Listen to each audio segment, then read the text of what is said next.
My wife confidently handed me separation papers at her parents' elegant 35th anniversary dinner, right between the salmon course and the champagne toast. Her mother actually smiled at her. Her father looked at me, sighed, and said, "Finally." And for about 5 agonizing seconds, every single person at that table thought they were watching me lose my entire life. Then, her lover's wife walked into the private dining room. That was the exact moment my wife stopped smiling. My name is Andrew Callahan. I was 43 years old when my wife, Vanessa, actively tried to turn my heartbreak into a public, theatrical lesson in front of her entire wealthy family. What I didn't fully know yet was that Vanessa had meticulously planned almost every single part of that night. Everything, except the one person who would walk through the mahogany door and burn her entire stage to the ground. We lived in Fort Collins, Colorado, where I proudly owned Callahan Restoration, a large furniture repair and high-end upholstery shop. We painstakingly rebuilt antique dining sets, completely restored old boutique hotel furniture, and saved delicate family heirlooms that people simply could not bring themselves to throw away. It was honest, incredibly patient work. The kind of work where structural damage did not automatically mean something was completely finished. Vanessa used to say she loved that exact quality about me. She said I could see inherent value where other people only saw damage. That sentence would eventually become ironic enough to need its own custom chair. I originally met Vanessa 12 years earlier at a high-end charity auction for a regional children's hospital.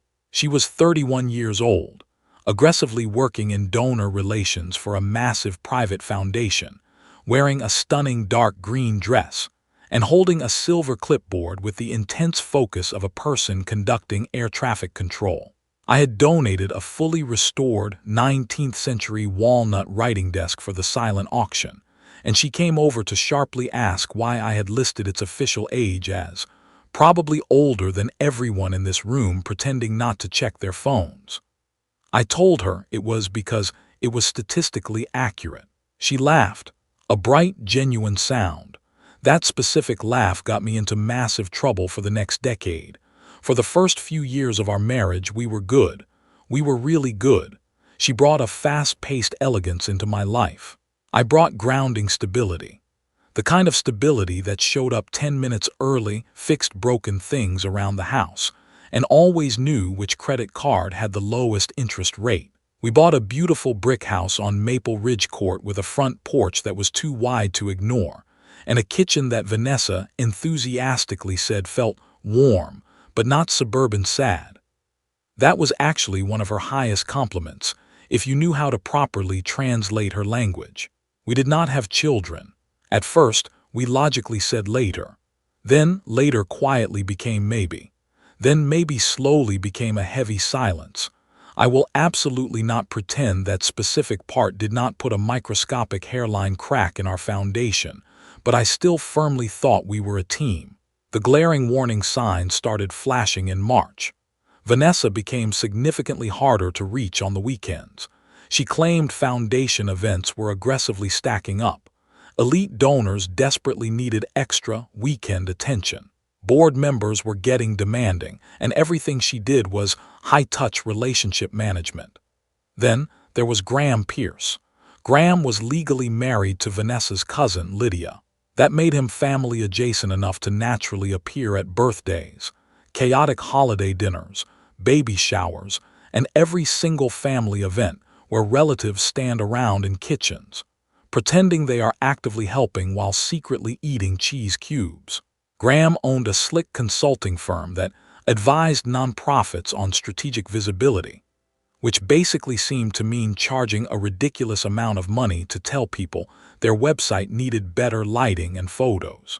Graham was smooth, but he was smooth in the exact way that cheap furniture polish is smooth. Shiny from far away, but incredibly greasy up close. He wore tailored navy sport coats, aggressively drove a silver Range Rover, and had the facial expression of a man who genuinely believed every conversation vastly improved the second he entered it. Vanessa used to heavily roll her eyes at him at parties.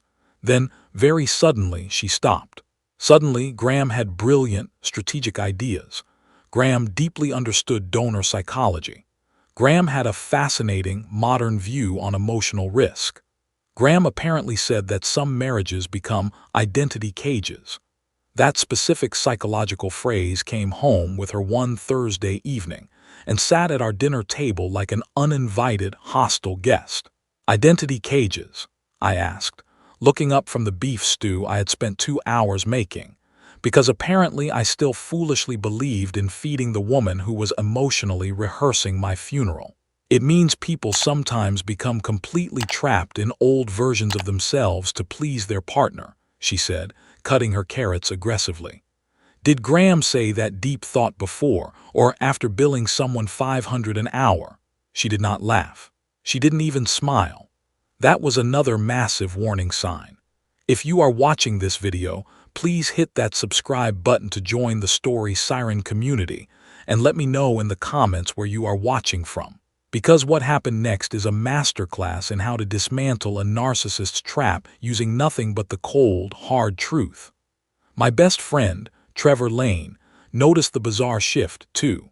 He owned a commercial bakery supply company, and he had the emotional delicacy of an industrial forklift, which is sometimes exactly what a man needs when his life is falling apart. One Friday evening, he came by my shop with fresh cinnamon rolls, 2 already missing from the box. Vanessa called my cell phone, sharply asked where exactly I would be that evening, and demanded to know when I expected to get home. Trevor watched my face carefully after the call ended. He leaned against a half-finished armchair, crossed his arms, and said, "That woman is aggressively checking your location like she is actively planning a bank robbery." "She just asked about dinner," I defended her weakly. "No, Andrew," he shook his head. "She asked where the security cameras are, but with vowels." I told him he was being overly dramatic. He laughed loudly. "I sell massive industrial mixers to stressed-out bakers who literally cry over gluten ratios. I know what drama is.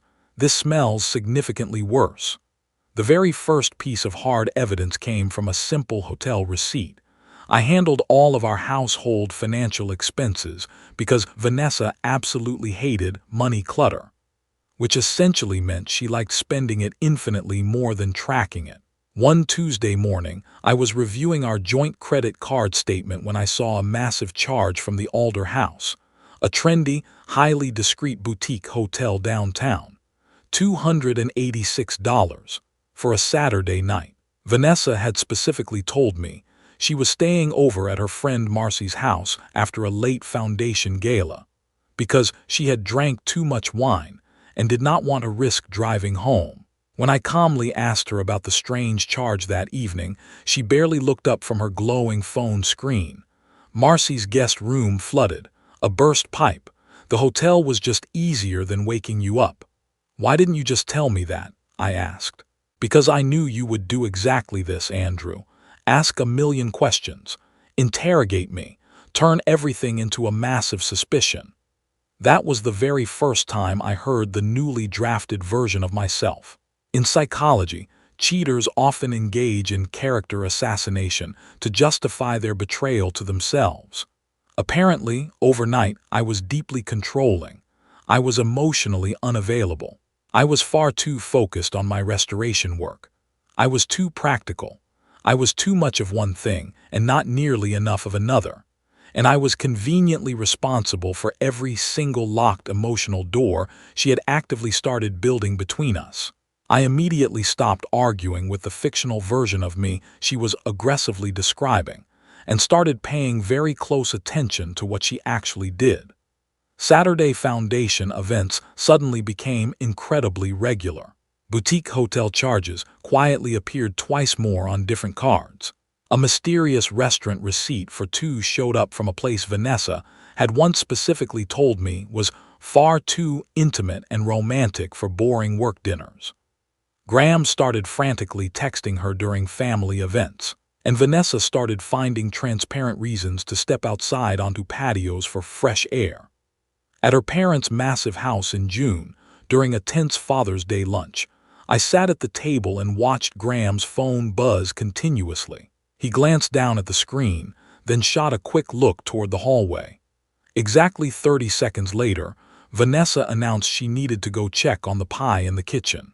Trevor, who had generously come with me afterward to help pick up a heavy oak cabinet from a client, asked why I looked like I had just swallowed a rusty nail. I sat on the tailgate of my truck and told him absolutely everything.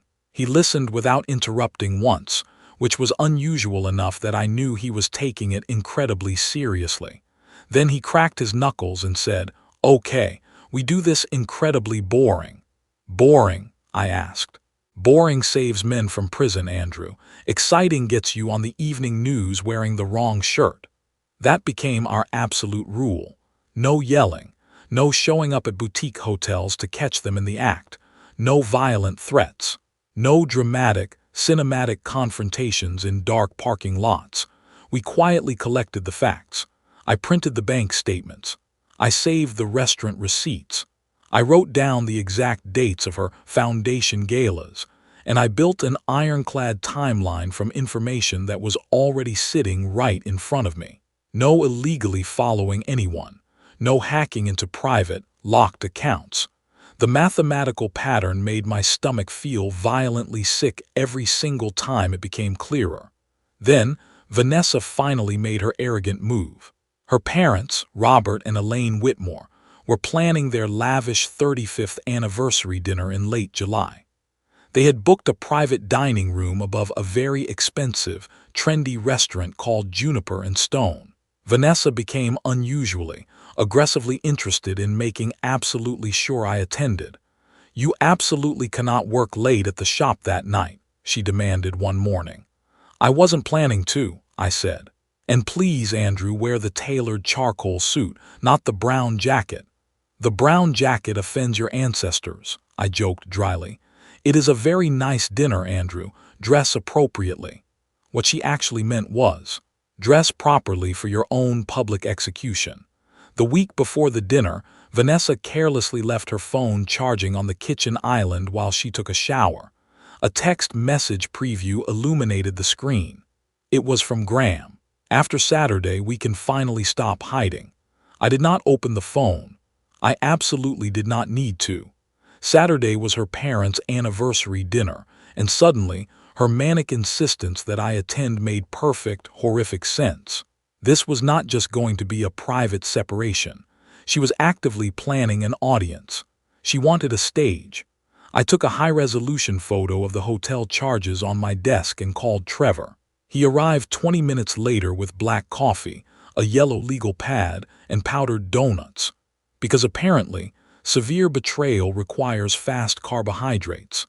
We sat in my dusty office above the shop and meticulously laid out exactly what I had. Hotel charges, matching receipts, suspiciously timed family dinners, and Graham's damning message preview. Then, Trevor found the massive missing piece of the puzzle. Where exactly is Lydia in all of this? Lydia was Graham's wife. She was Vanessa's cousin. She was a quiet, deeply empathetic elementary school counselor with incredibly kind eyes, and the nervous posture of someone who automatically apologized to chairs when she accidentally bumped into them. "I don't know," I said heavily. "She should." I hesitated. There are massive, destructive lines you do not cross lightly in families. But Lydia was about to sit at that expensive anniversary dinner beside a man who had completely turned her trusting marriage into a sleazy side agreement. She absolutely deserved the truth before she unknowingly became a prop in their sick performance. I called her the next morning from the shop. She did not answer, so I sent a very short, deliberate message. "Lydia, this is Andrew. I am deeply sorry to contact you this way, but I have definitive information about Graham and Vanessa that you absolutely need to see before Saturday's dinner. I will not send anything unless you explicitly ask me to." She called my phone within 4 minutes. Her voice was incredibly small, shaking like a leaf. Is it what I think it is, Andrew?" I closed my eyes, hating the pain I was about to cause. "Yes." She came directly to my shop that afternoon. I sat her down in my office and showed her the hotel charges, the matching dates, and the photo of the message preview. Lydia sat very, very still. She didn't cry. Then she opened a manila folder she had brought with her. Once she knew exactly which weekends to aggressively check, she had gone through the shared bank accounts and the family calendar she legally had access to. The dates matched perfectly. So did the incredibly elaborate lies. Graham had also foolishly left iMessages synced to their family iPad in the living room. One of them, from Vanessa, said, "I will give Andrew the papers after dinner, while everyone is still seated."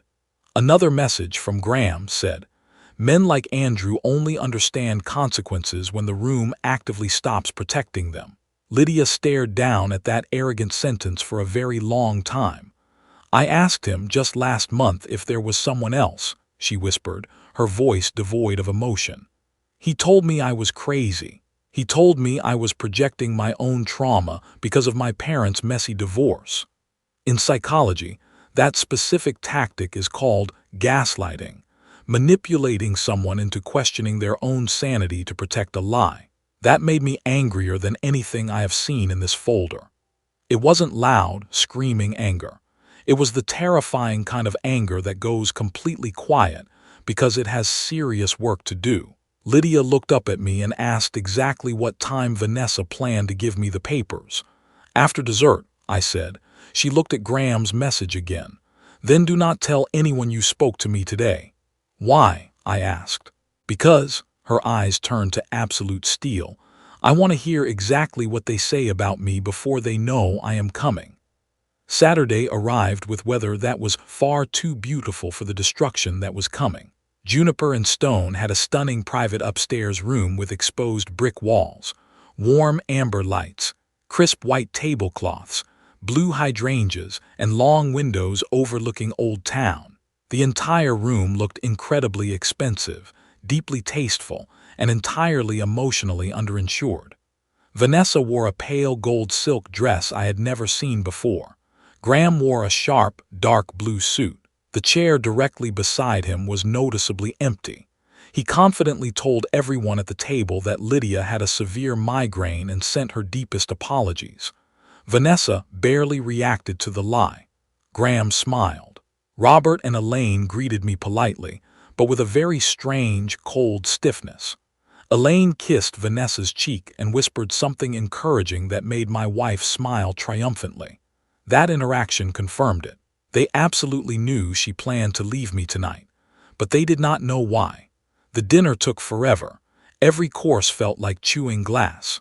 Graham loudly told a long, boring story about a corporate client retreat that absolutely nobody found as charming as he did. Vanessa laughed at his jokes anyway, her eyes lingering on him. Robert stood up and made a heartfelt toast about marriage requiring immense courage, and Elaine looked directly at Vanessa when he dramatically said, "Sometimes, choosing yourself is the absolute bravest act a person can do." I sat there, sipping my water, and almost admired the sick choreography of it all. After the dessert plates were cleared, Vanessa stood up. Her manicured hands trembled just enough to betray performance nerves, not actual guilt. "I know tonight is about Mom and Dad," she announced softly, ensuring the room was paying attention. "But being around a beautiful marriage that has lasted 35 years has made me realize that I need to be completely honest about my own." The entire room went dead quiet. Trevor was not there, but I could vividly hear his voice in my head. "Do this boring." Vanessa pulled a heavy cream envelope from her designer purse and slid it dramatically across the white tablecloth to me. "Andrew, I am formally filing for legal separation." Elaine smiled with visible relief, placing a hand over her heart. "Oh, honey, I'm so proud of you." Robert nodded firmly. "Finally." That single word hit me significantly harder than the envelope itself. Finally. As if my surgical removal from this family had been an ongoing group project just waiting for final approval. Vanessa looked down at me with sad, heavily rehearsed dignity. "I do not want to hurt you, Andrew, but I simply cannot keep pretending anymore." I calmly picked up the envelope, opened the flap, and looked at the legal papers long enough for everyone at the table to thoroughly enjoy the tense silence. Then I set them back down next to my coffee cup. "You are absolutely right, Vanessa," I said, my voice perfectly steady. "The pretending should definitely stop." Her confident expression flickered, a tiny crack in the porcelain. Then the heavy wooden door of the private dining room clicked open. Lydia walked in. Graham went completely, terrifyingly still. Vanessa instantly stopped smiling. Lydia walked slowly to the table. She looked at me once, then looked directly at her husband. "I am so sorry I am late," she announced, her voice carrying beautifully across the room. "I really did not want to miss the honest part of the evening." Elaine blinked in utter confusion. "Lydia, honey, I thought you were sick in bed." "So did I," Lydia replied smoothly, not breaking eye contact with Graham. "And then I found out exactly what was actually making me sick." Graham immediately started to rise from his chair, his face pale. "Lydia, sweetheart, don't do this here. Sit down." She didn't yell. The command cracked like a whip. He sat. I had never seen a grown man obey that fast without a professional dog trainer present. I calmly reached into my suit jacket, pulled out my manila folder, and placed it flat on the table. "But if we are doing this dramatic announcement in front of family," I said to Vanessa, "we really should include the crucial part you purposely left out of your speech." Graham's face changed drastically before Vanessa's did. That told me he understood exactly what was inside that folder. Robert's arrogant confidence began to rapidly drain from his posture. I slid the hotel charges and the timeline across the table to him. Lydia reached into her purse and placed Graham's printed iMessages directly beside them. There was also a massive, printed photo Graham had posted publicly on Instagram, and then quickly deleted from a romantic restaurant. Not realizing that Vanessa's highly distinct Cartier bracelet was clearly visible right beside his wine glass. Elaine picked up one page of the hotel receipts. She read it, her eyes widening in horror, and whispered, "No."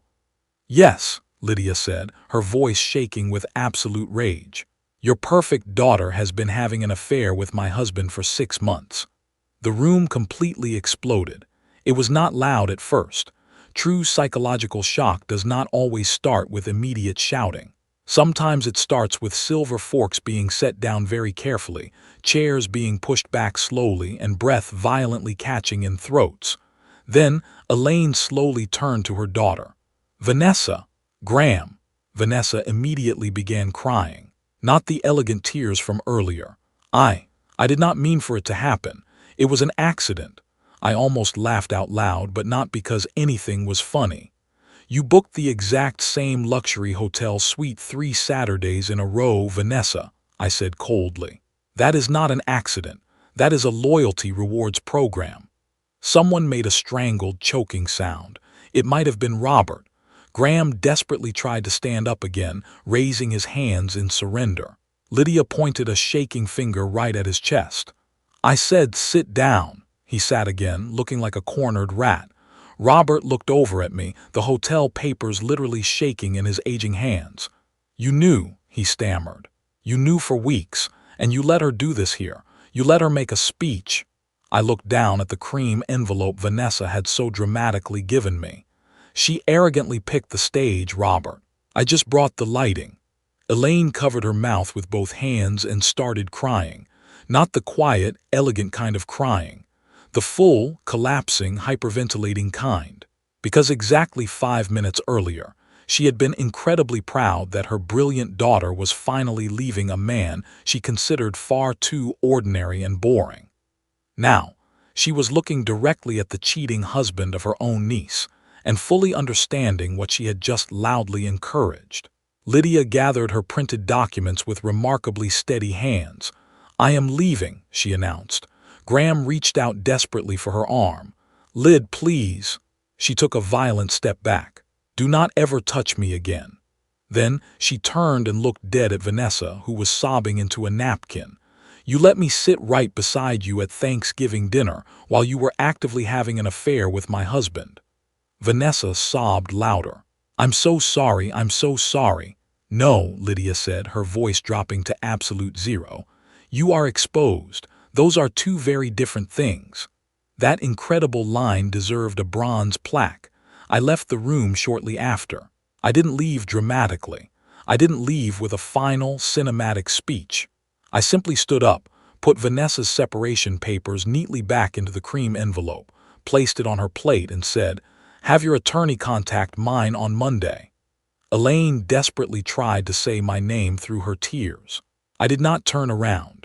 Outside in the parking lot, I sat in the cab of my truck for a full minute, aggressively gripping the leather steering wheel while my hands violently shook with adrenaline. Then, I pulled out my phone and called Trevor. He answered on the first ring with, "Do I need to post bail money or order pizza?" "Pizza," I breathed out. Excellent outcome. The next few weeks were not nearly as deeply satisfying as people imagine in movies. The absolute truth does not magically clean up the massive mess it reveals. It only turns the harsh fluorescent lights on in the room. Vanessa's first barrage of messages were furious. Then they became begging and pleading. Then they became deeply philosophical, which somehow annoyed me infinitely more than the anger. She claimed Graham had severely manipulated her emotions. She claimed she felt completely unseen in our marriage. She claimed her parents' perfect marriage made her feel like she had failed at happiness. She repeatedly said she never meant for Lydia to be hurt.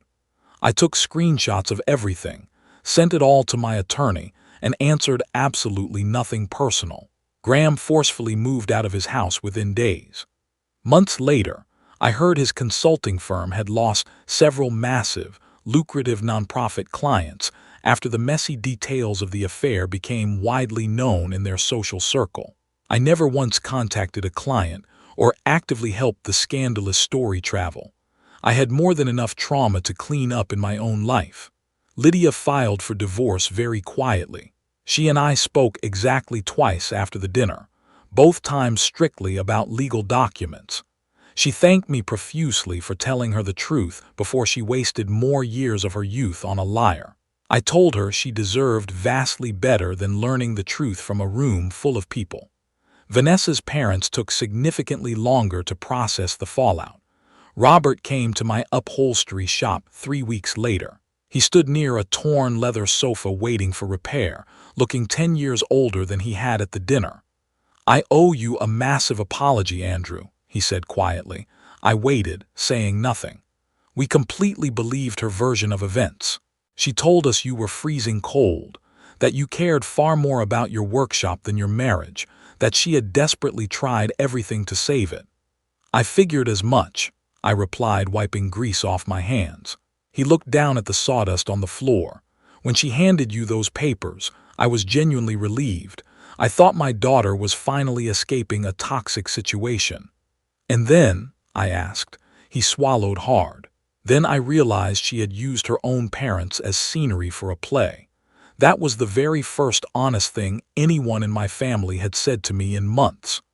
I accepted the apology, because holding onto the anger was exhausting, but I did not invite him back into my life. An apology can successfully close one door without demanding you reopen another. Business kept me upright and moving forward. I threw myself obsessively into a massive restoration contract for a historic boutique hotel in Boulder. 72 leather club chairs, 12 massive lobby benches, and intricate walnut panels with historical labels so confusing I told Trevor they had been translated through 3 dead languages and then shuffled for fun. "Finally, your people wrote something," he joked over coffee. The massive contract doubled our shop's revenue for the quarter, brought in 2 major commercial clients, and forced me to urgently hire a contract attorney, because asking Google and hoping for the best was no longer a viable legal strategy.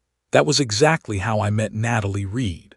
Natalie was 37, a brilliant contract lawyer with auburn hair, incredibly calm brown eyes, and a terrifying way of reading complex vendor agreements that made legal loopholes look embarrassed for existing. She came to the shop on a Tuesday wearing a gray wool coat and black boots. She sat in my dusty office, opened the massive hotel contract, read the very first page, and said, "Who on earth drafted this nightmare?" Someone who charges by the level of confusion, I replied. I stared at her, and then I laughed so hard that the heavy pain in my chest finally loosened for the first time in weeks. At first, Natalie was strictly my attorney. Then she became coffee after late meetings. And eventually, she became dinner after we successfully settled a massive payment dispute with the hotel management. Somewhere along the way, talking to her completely stopped feeling like work. She knew all about Vanessa, not the dramatic, gossipy version, the real, boring, painful one. She never once asked me why I did not see the blatant signs sooner. That mattered to me immensely. True healing did not come from Natalie promising me she would be different than my ex-wife. It came from the profound fact that she never, ever had to say it out loud. Her actions proved it every day. 5 months after the infamous anniversary dinner, I randomly ran into Vanessa at a busy farmer's market near City Park. She was completely alone, wearing a faded denim jacket and holding a paper bag of fresh peaches like she had entirely forgotten why she bought them. "Andrew," she breathed out, freezing in place. I nodded respectfully. She looked incredibly tired, not destroyed, not overly theatrical, just deeply tired in the exact way people look when the massive lie they told themselves finally stops working. "I heard about the big hotel contract," she said softly. "It went very well," I replied. "And Natalie Reed." I did not answer right away. I didn't owe her details. Vanessa gave a small, incredibly sad smile. "I guess that is an answer. She is in your life." Her eyes quickly filled with tears. "I genuinely thought leaving you for him would make me feel free, Andrew." I waited, letting her sit in the silence. It just made me realize that Graham only wanted the specific version of me who was actively willing to betray someone. Once the thrill of sneaking around was gone, and I actually needed him to be a real partner, he was gone. "That sounds exactly like Graham," I said flatly. She looked down at the bag of peaches in her hands. "I am so deeply sorry for the dinner, Andrew." "You are sorry it became true in front of everyone," I corrected her gently. She flinched as if I had hit her, because that was the exact, devastating difference she had desperately hoped I would not name. Then she whispered, her voice breaking, "Did you ever actually love me?" I looked at her.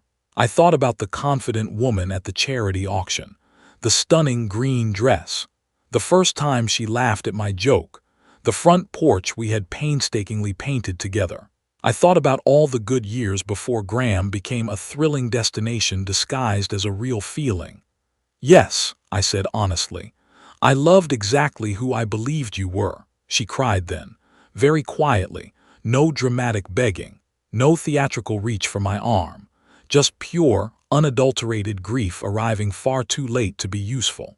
I sincerely wished her well because I actually meant it, but I meant it from a very safe, healthy distance. That evening, Natalie stopped by the shop with heavily revised contract language and 2 hot coffees. Trevor was there, pretending to organize leather fabric samples while absolutely listening to everything we said. Natalie handed me a cup and smiled. "Good news. The contract now reads like it was actually written for humans." Trevor leaned over and whispered entirely too loudly, "Marry her immediately." I threw a heavy roll of upholstery thread at his head. Later, after they both left for the night, I walked through the quiet shop alone. The massive hotel chairs were lined up in neat, perfect rows, beautifully repaired and completely ready for delivery. The intricate walnut panels leaned safely against the brick wall, polished back to vibrant life. Everything in that room had arrived completely damaged, confused, mislabeled, or wildly underestimated. Not everything in this world is worth saving, but some things absolutely are. My peace was. My hard work was. The beautiful life I built after Vanessa aggressively tried to make me small in front of people who had already decided I deserved it. I used to think the absolute worst thing that happened at that anniversary dinner was that my wife publicly handed me separation papers. It was not. The worst thing was hearing her father say, "Finally," and realizing exactly how long I had been sitting at a table where people were just waiting for me to disappear. The best thing that happened that night was that I finally did. Not from my own life, from theirs. Vanessa arrogantly chose to end the marriage in front of her entire family as a performance. Was Andrew right to let the devastating truth come out in that exact same room? Or should he have handled the evidence privately? Tell me what you think in the comments below. And if this story stayed with you, hit that like button. If you stay for the whole journey, from betrayal to the moment it finally becomes true closure, subscribe to Story Siren. Because that is the exact kind of story we tell here.